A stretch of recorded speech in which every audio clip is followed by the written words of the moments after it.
Hello again, everyone. My name is Anthony, and welcome to Anthony's Career Advice. And today I'm going to talk to you guys about how to work best with your references. So references are very interesting in that we can sometimes assume that all we have to do is write a name and some contact information on a piece of paper, and that's it.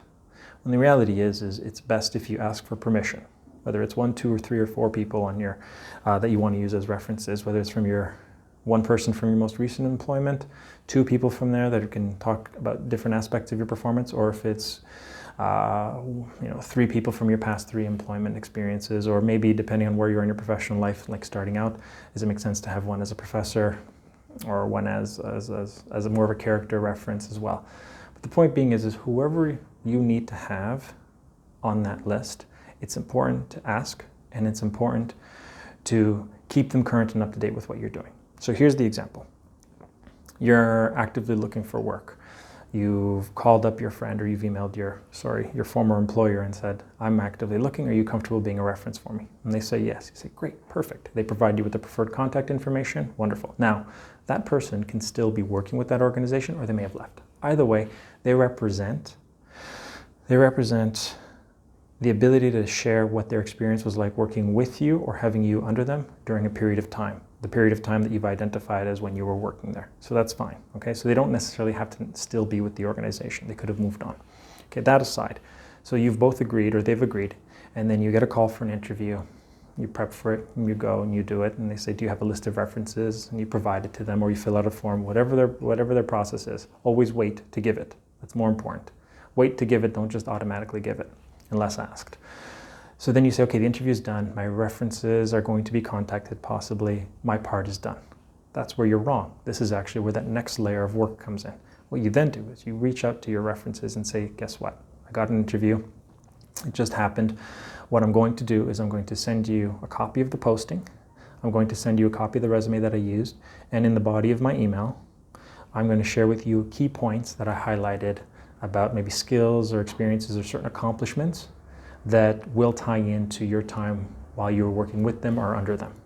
Now, it's up to your employer or your past employer, your current reference, to decide if they want to use that information or not. But it is vital that you provide it, and here's why. Consistency, right? There's a consistent message.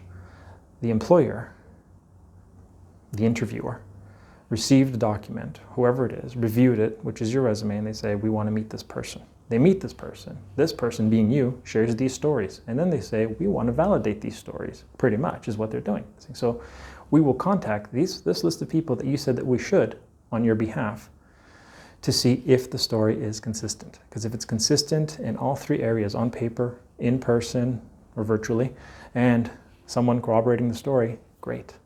There's far less reason to say no to you then. Doesn't guarantee anything, but it really creates that short list where you're probably going to be in a comfortable position where they could be considering making you an offer.